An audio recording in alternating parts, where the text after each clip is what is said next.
And now I'd like to welcome back to the channel for not a weekly visit, but I guess a monthly visit because he's been off for a few weeks, Frankie Muniz. Hey, Frankie, thanks for joining me today. Thanks for having me again. So before we get into these fan submitted questions, I wanted to ask you, kind of give me a sense of what you've been doing. You know, you haven't raced. I think it was June the 30th is when or the 20th was the last time you guys raced. So kind of give me a little idea of what's been going on in your life. Yeah, this is the first kind of big break of the season. We had a few breaks throughout, like, a week off here or there, but I was doing the Malcolm reboot so I didn't really get to have those weeks off and, hadn't spent a lot of time at home. So this has been really, really nice. Like I've been able to just feel like I've gotten to catch up on life in a, Yeah. in a, in a sense, really working on a lot of things around the house, projects like that. And, there's the to-do list never gets smaller, but it feels nice to feel like I accomplished a lot of the things on the list, you know what I Right. mean? To where, I'm excited to get back to the race schedule, right? Where rather than being like, oh man, I got to leave again. It's like, okay, cool. We had a good break, ready to attack, for the last 10 races of the season. Okay, so now let's get into those questions. And the first one, and I tried to put them in like a chronological order from your beginning of your career all the way till currently. So the first one Okay. is, who was your favorite driver team growing up and who inspired you? I remember David Green drove the Slim Jim car, I think in what was the Busch Series then, maybe. I don't even know, but I just remember going to races in Charlotte, or I think I went to Rockingham back then, and the fact that he was in that Slim Jim car, that was my team, right? Or that was my driver. So he's now in charge of, I think, safety or whatever it is for NASCAR. And he said my steering wheel that I used in Daytona was illegal and took it and won't give it back to me. Which I'm like, at least give it back to me so I can like sign it and auction it off for charity or something. You know what I mean? Right. Like, so I don't know. He's not my biggest fan, so I don't know. Wow, what a turn of events. The guy who's your Yeah, favorite like driver is now turning on you. How funny. I think either his son or his nephew is Tyler Green, the spotter, and Okay. he spotted for me last year in the few Xfinity starts I did. So there was a cool kind of connection there. But no, I mean, I guess the rules are the rules with the safety equipment. I figured if, the rule book says like what safe like SFI rating it needs to be, and you get things that are that rating, and then they tell you that you can't use it. I don't know. NASCAR. I'm not bashing them, but they change the rules kind of every week, and it's kind of how they feel during the day. I know there was a rule yesterday that they implemented that um, I guess I won't speak on, but my team owner was not happy about because it's one of those things where like you almost feel like they don't want you to come. You know what I mean? Because like I feel like they forget that we're customers in the end, like we're paying to be there. You know what I Right. mean? Like, Right. but they kind of make it harder and harder for like the smaller teams to show up or want to show up and compete. So we'll see how long this new rule. I don't, it's not my place to talk about it because it doesn't necessarily affect me. I mean, I guess it could, but it's more of like the team. But yeah, it's an interesting dynamic. Very interesting. Okay, so the next question is, how did the deal? Wait, really fast. Let's back up. They said my steering wheel was illegal. Like, how can what advantage can I get from a steering wheel? Never mind. I don't know. Sorry. That's a, that's a great question, Frank. I don't have the answer to that. Yeah. Okay, so I do have a question for you. How did the deal for you to go racing and ARCA full time in 2023 come together? Well, I had decided it would have been kind of early 2021 that I wanted to go back racing.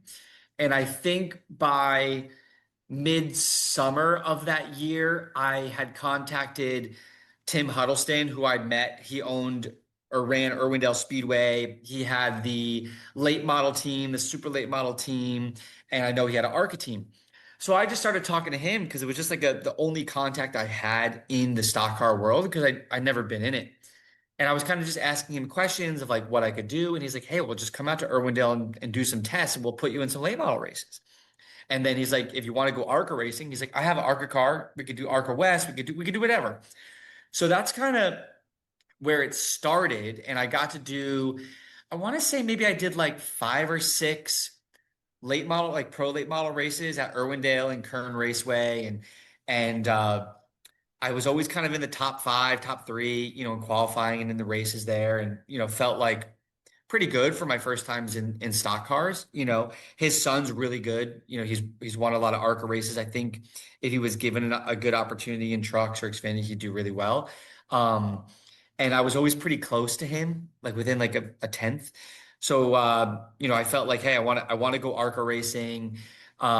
He primarily focused on ARCA West, and I thought if I was gonna do it, I needed to do like Arca National, like I need to be racing at the bigger tracks. I need to be at Daytona. I need to be at those because I felt like it'd be easier to tell the story if people understood where we were. Sure. And also from a sponsorship selling standpoint, like being at those bigger tracks, people get excited about. Right. They know what you're talking about when you say Charlotte, when you say Daytona, when you say Talladega.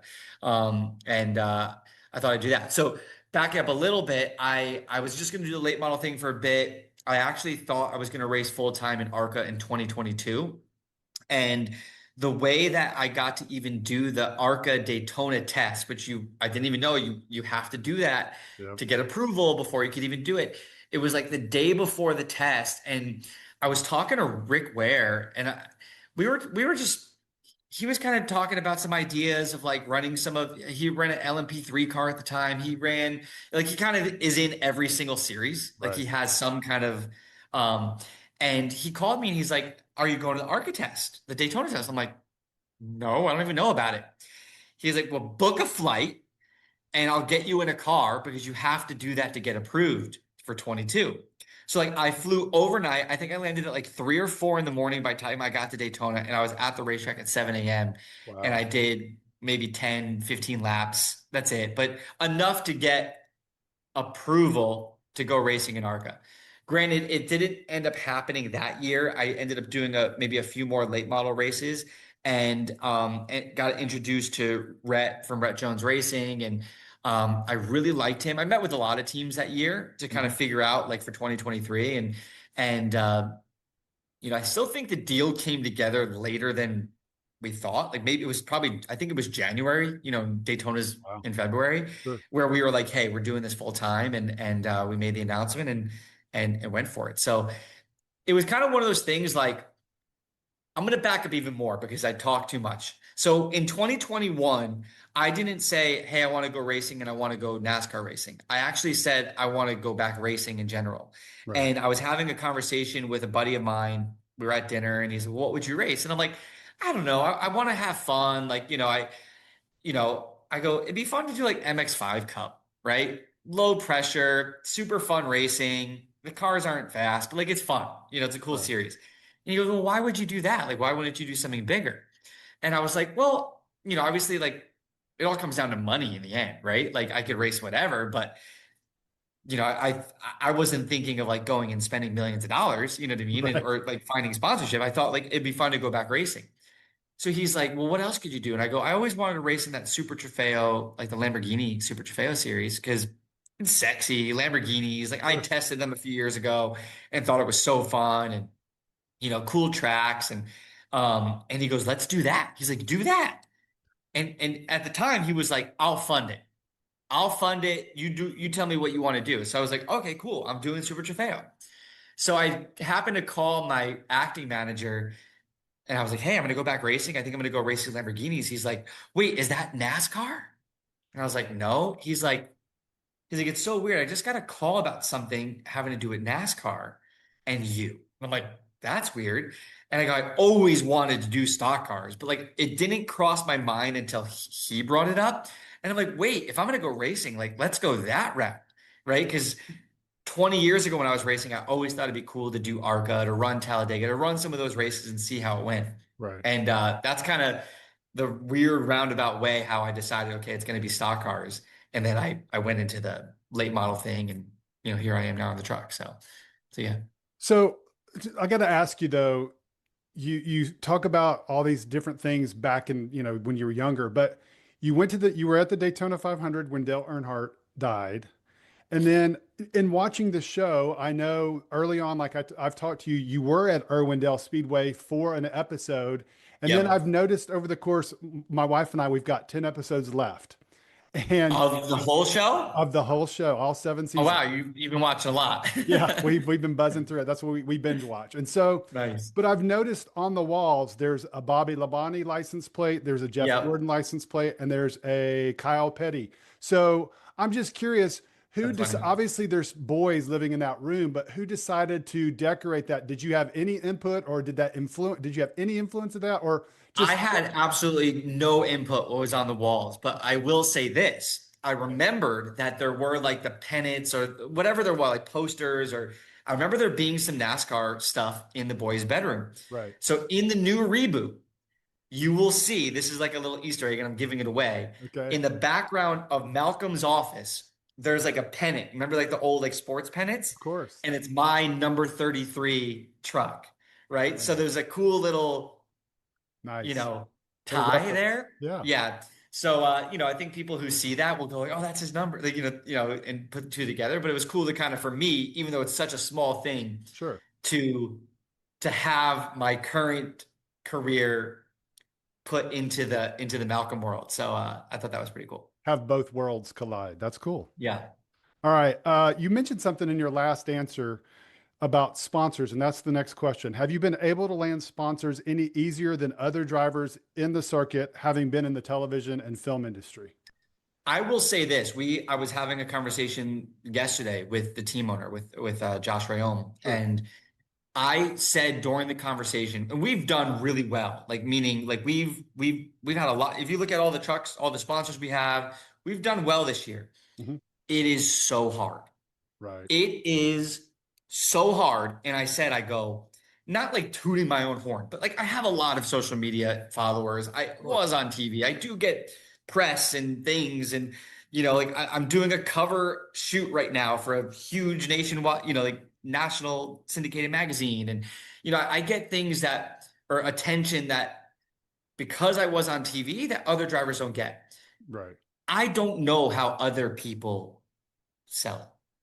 That's the truth Okay. because it is so hard. Um, you'd think, I think the whole sport in general, and you see it, like, right? Like, if you think Yeah. of what NASCAR used to be in the, 80s, 90s, early 2000s, like, you knew who was in every car every week because, like, the branding was iconic and it Right. stayed the same. Where now you watch the Cup races, you watch the Xfinity race, everyone's in different colors every week.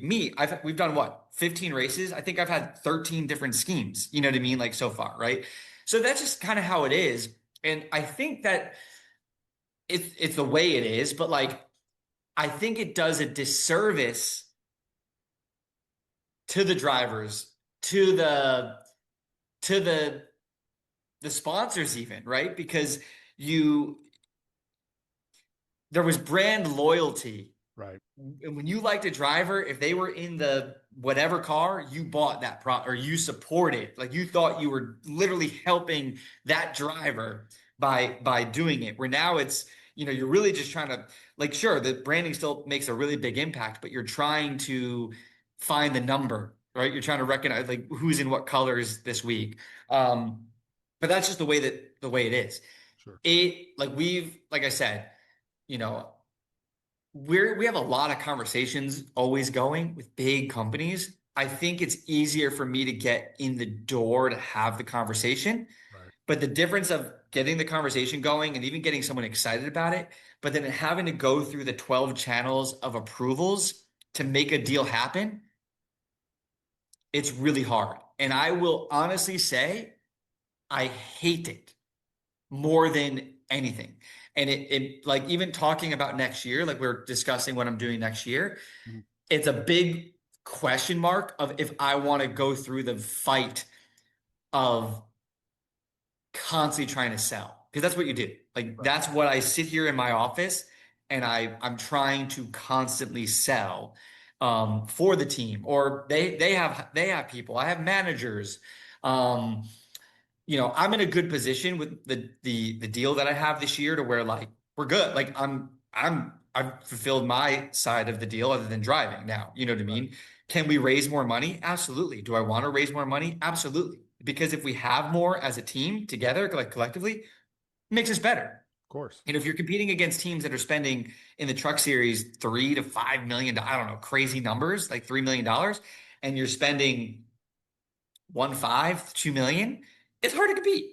You know what I mean? That's just the truth. Money does equate to speed usually. So um there's there's also the fine line of like you've got to start building, like we have 10 races left. We've got races open. You know, Okay. does that make sense? Like we could Sure. sell more races, but then you got to start going like, well, we need to be focused on next year, right? Right. You know, people's budgets or companies' budgets for 2026 are closing by the end of this quarter. You know what I mean? Like Mhm. then when you start asking for money in November, December, January, they're like, we've already allotted where we're putting our money. So you've got to be so far ahead of the game. But it's probably my least favorite part. It's the most important part of being a race car driver that people I Right. think don't think about, Yeah. but it makes it not fun. You know what I mean? When you're constantly thinking like you've got to sell constantly. But it is the name of the game. Like, you know, I'm the one rule I made when I went back racing is I'm not spending a dime of my money. Right. Right. It's Sure. very easy to go, okay, well, whatever. I'll give an extra this. I'll put in 250. I'll put in five. I'll put in $1 million. You see a lot of parents flipping the bills for their kids. You know what I mean? And that's unfortunately, I think that's a lot of why it becomes hard too. And I'm just being 100% candid right now because you know Right. what? I don't care. When I have companies all the time who reach out to me and they go, "We want to be on your truck. We want to be on your car." And we go, "Okay, well, here's, what we get for a race, or here's what we're looking at." They go, "Well, Joe Schmo did it last year for 5 grand and we got a full wrap." Well, 5 grand to the kid whose dad's flipping the entire bill sounds good, right? Yeah.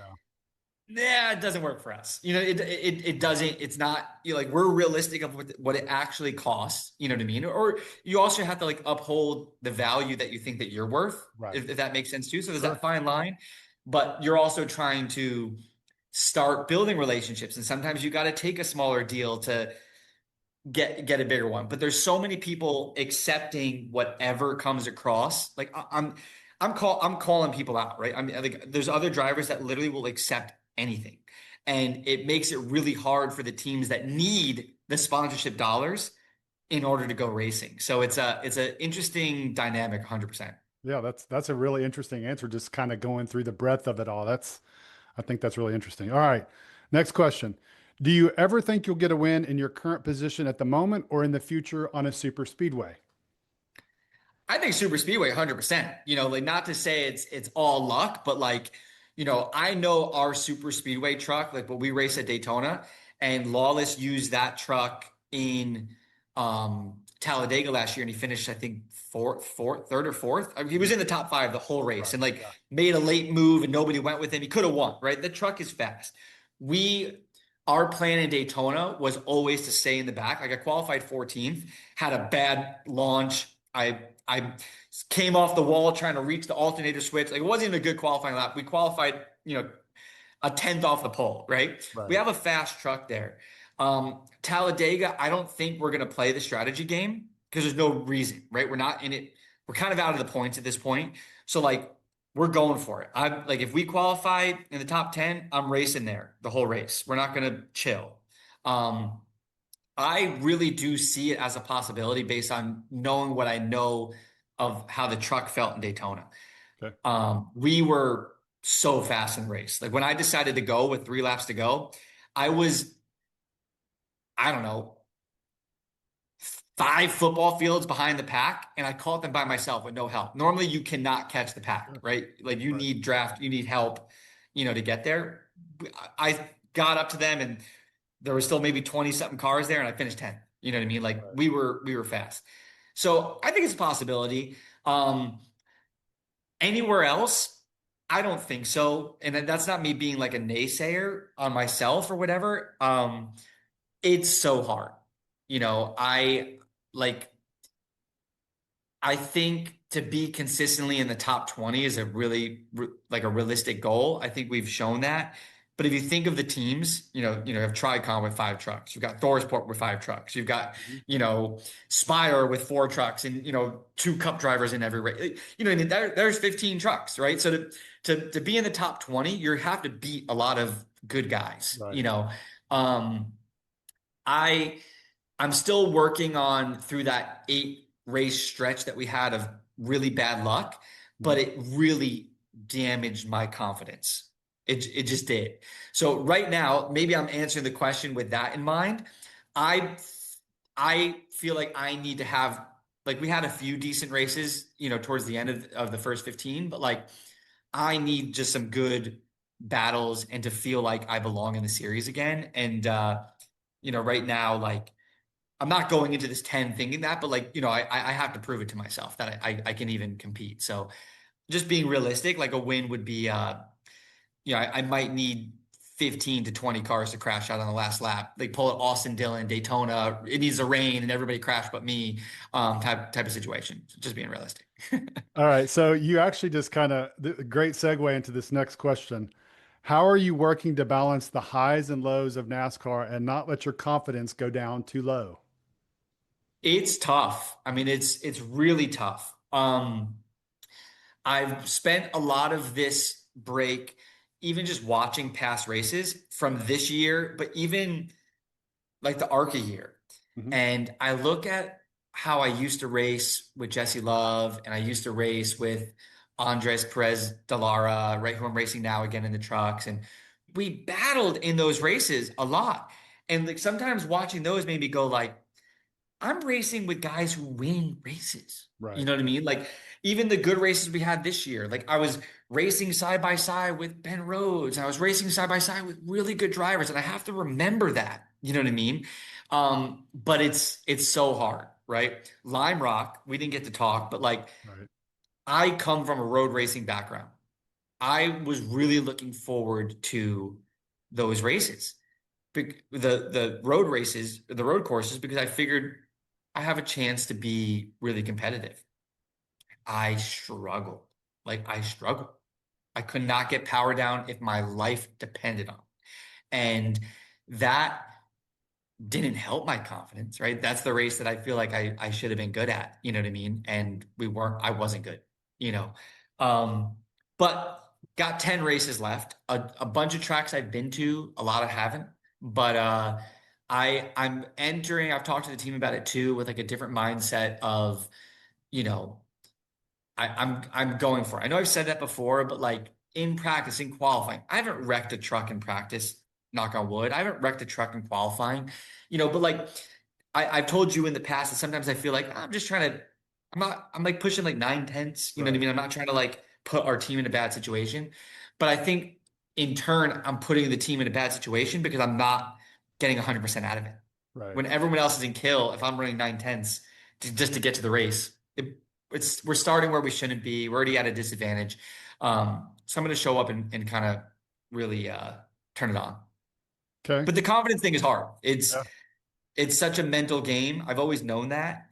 But I've always had in my racing career, like even when I was doing the open wheel stuff, I've always had glimpses of success throughout it.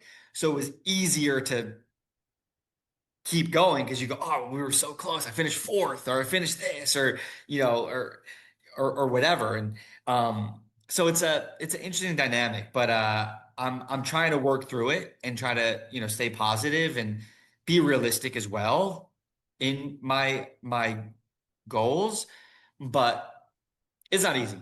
It's definitely I won't lie that it keeps me up at night a lot of times. You know what I mean? Like thinking about it, like thinking about like what can I do different or what can I be how can I be better, you know.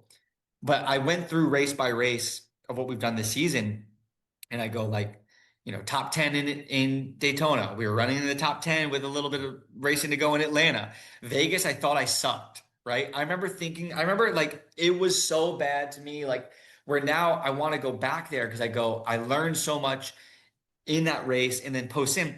I finished one lap down there. Right. It wasn't that bad.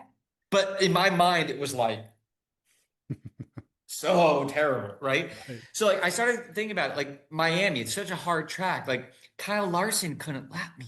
You know what I mean? We had long green flag runs, and I battled that whole race. Sure, we finished 24th, but like it felt really good.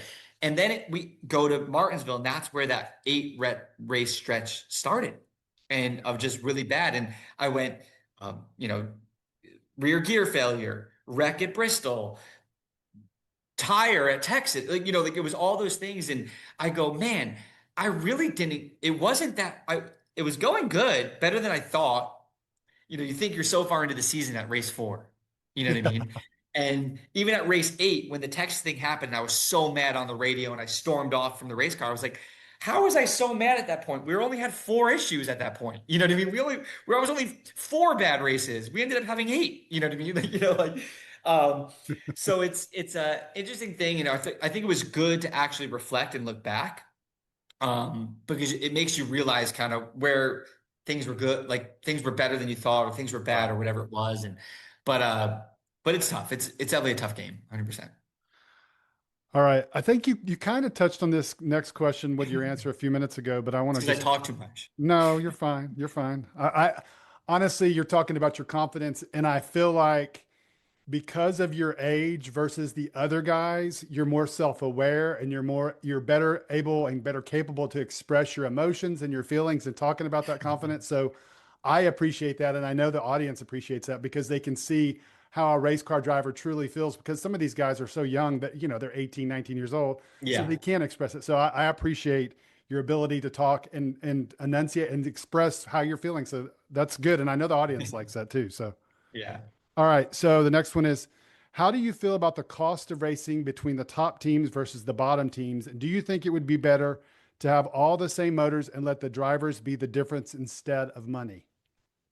Yeah, I mean, you have that now, right? Even the truck series, everyone runs the Ilmor motor, right? You have to run the Ilmor motor, so we essentially have the same motor. How often you rebuild that motor can differ between the teams, right? Some might run in an extra race and really mileage it out.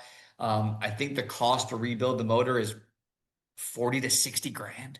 You know what I mean? It's big money still, right? Right. Um, but the difference right now, because I would say the truck series is fairly close with you've got to run, the bodies that are given to you by the series.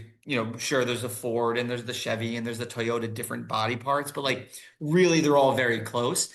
But the difference in the money is how often or how often you're changing the parts or you're building brand new trucks, right? Like, our super speedway truck is Tricon's 2023 super speedway truck. They used it 1 year, never crashed it. It's garbage to them, right? They're building new things all the time.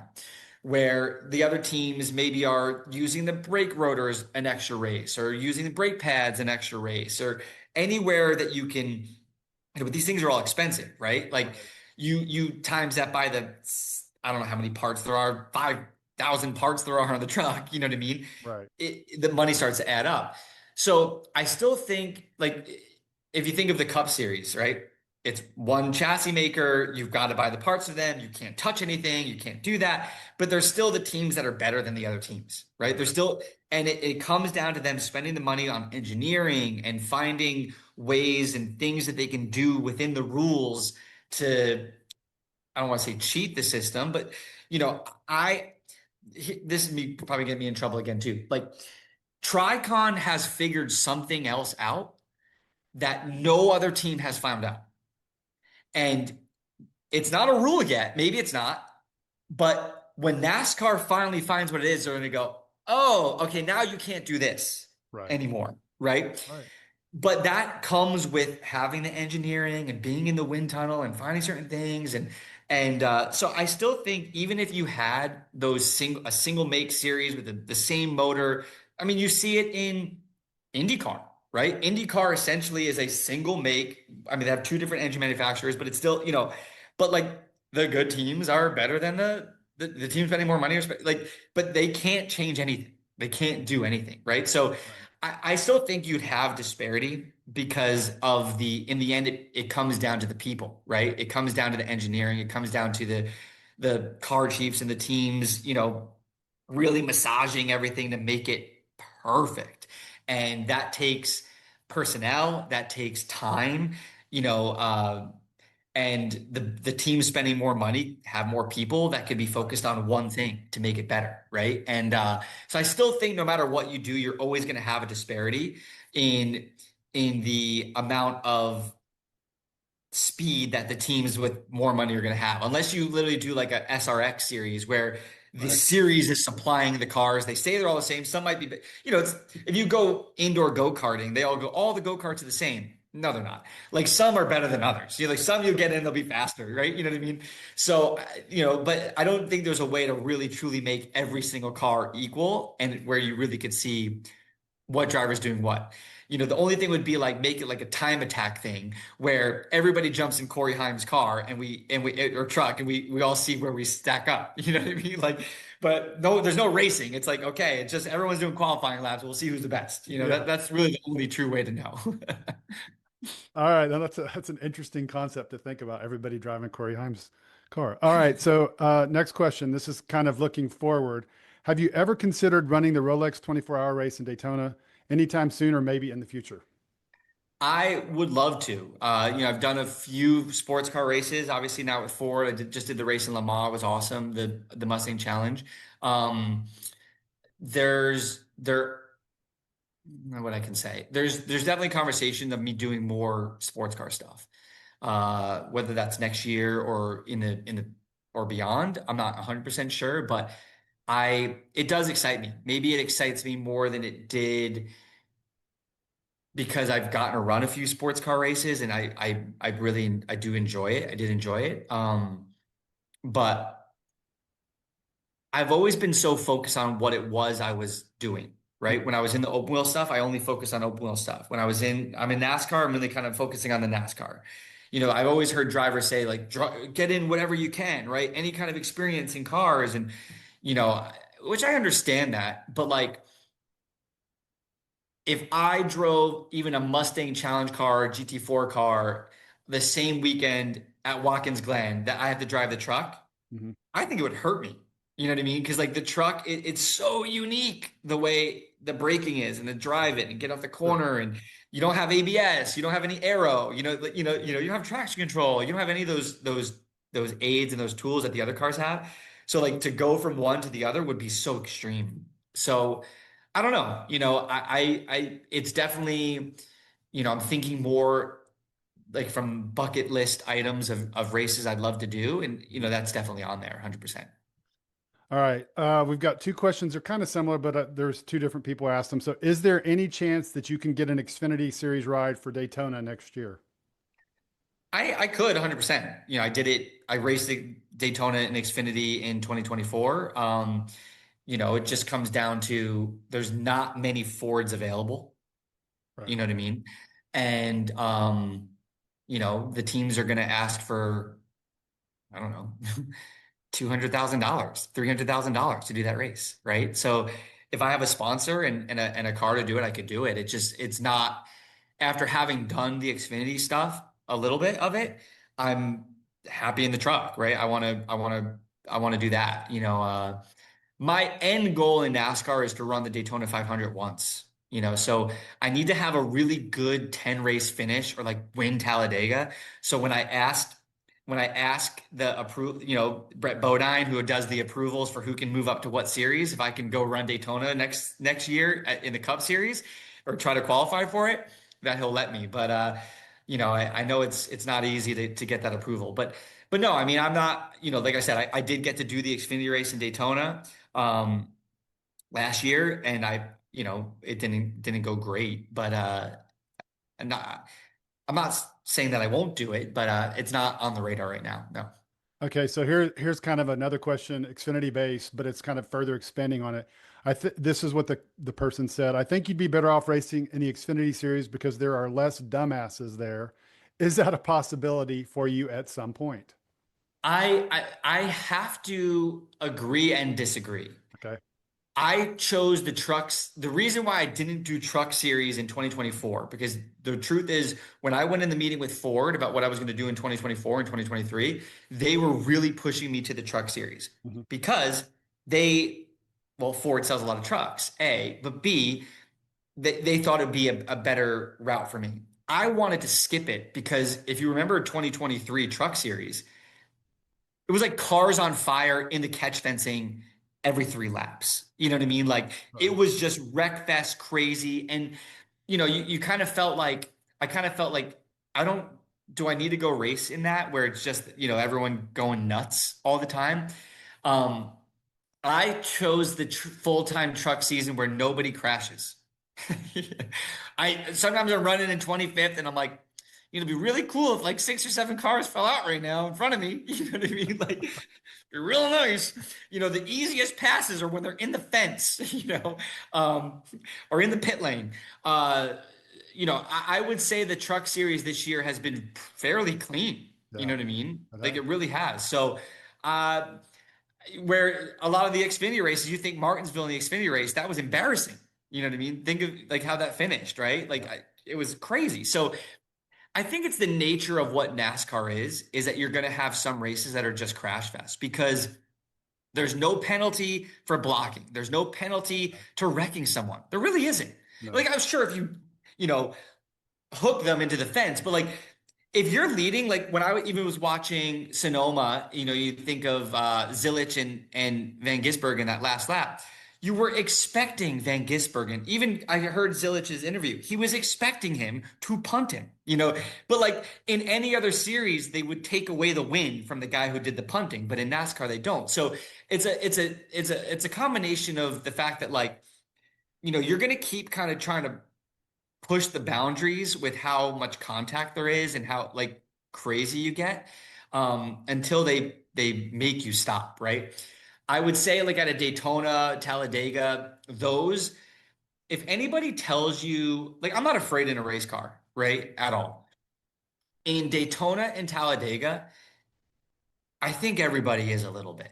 You know what I mean? Because it's so not up to you. You're literally along for the ride and you could do everything perfect, everything right, and literally Ryan Preece it, Yeah. right? You know what I mean? And you do not get to choose if it's going to happen to you or not. Um, so that like you kind of expect it, but like the rest of the racing is super aggressive. I say it to everyone who I talk to about racing because if they're not NASCAR fans or they never really watch it, I'm like, you might think that we're just turning left, or it's the racing is so intense compared to any other racing I've ever done because of how close and the contact and how it is. So sorry, that was a long. I'm not quite sure that the Xfinity series is like there are less dumbasses or Yeah. not. You know what I mean? Like it's just a matter of super super tight racing and everybody being, if you think back even back in the day like the 80s, 90s, 2000s, like there were a lot of really good guys, and then there were a lot of guys like it wasn't. It was probably like half the field was really good, and everybody else was Right. just kind of there. Where now, like you've got more guys that are really good, right? So it's gonna make there be more incidents because there's less disparity, right? Arca, sure, there's the Arca-ish incidents that only happen in Arca, but for the most part, you've got 10 really good guys racing in the front, and then the rest of the field just kind of just hoping to stay out of the way. You know what I Right. mean? And so you don't see the big accidents in Arca. Like you see some dumb stuff, but you don't see the big accidents in Arca that you do in the truck series and stuff, just because there's less cars packed together racing tight for position. So I think you're gonna just always have that in all 3 series, right? You Right. think of even the Cup series, right? They do it like the super speedways. It's such an art. Like I watch it and they're 3 wide the whole time, 4 wide, just chilling. It is not easy to Yeah. do that. It's really not easy to do that. But they still have the races where it's just wreck fest too. You know what I mean? And those are the top guys in the world. So I think you're gonna have it. All right. And the last question is, do you plan to race next year? And what is the long-term plan racing wise? I'll give you an exclusive. I 100% will be racing next year. Okay. That's all I'll say. Okay, an I won't open-ended. say what, where, who, when, how many, but Okay. I will be racing next year. There was a question mark of whether or not I would be racing next year at all, just from a personal element, right? Like a family element, Sure. just kind of what I want to do in the future. And um, we've decided I will be racing next year, so I can say Okay. that. Well, and then not a question, but I have something that I wanted to talk to you about specifically was Will Rogers. So Yes. everybody's talking about Eric Jones's spotter and Eric Jones is spotting for him. And I'm thinking, hey, give Frankie some love. So I have to ask, have you talked to Will about his little race last weekend in Sonoma I and what it was? did. Okay. Muniz Racing and my wife's company Pog and Moz were actually a sponsor of his journey back into the Xfinity series. If you look really close, small in front of the rear tires, it says Pog and Moz. That's my wife's company, Okay. and so yeah, I was happy to be able to help him out with making that race happen, and he did good. Finished He did. 16th. Which. Like I said, top 20 in any of the NASCAR series is good. So I know he wants to do more, and yeah, I'm happy to have him. I didn't have him at Lime Rock, so I'll be excited to have him back at IRP and for the rest of the year. All right. Speaking of IRP, so just kind of give me a sense. You've talked about was it 15 races that you've had so far, going into the final 10 races, going into IRP this weekend. Kind of give me your mindset going in. Yeah, I'm excited. This is like I said, been a great break and a new refreshed mindset going into the race. I had sim. I flew to Charlotte and then flew back on Tuesday and did sim for IRP. And I thought we had one of our better sim sessions, right? Like because the team has had a long break too. Like Pedro was at the sim session, Josh was at the sim session, the two engineers were there. So we really got to like kind of work on a lot of things and I think made changes in the sim that made it better. We ended up being really, really close to, or I think I was even faster than Majeski in the sim. Um, Granted, I've done that a lot this year where I'm really fast in the sim and it doesn't always 100% translate. But our model that we're using in the sim is getting better as a team.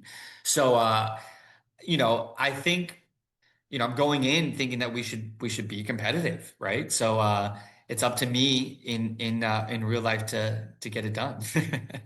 But I'm excited. I'm excited to get back out there.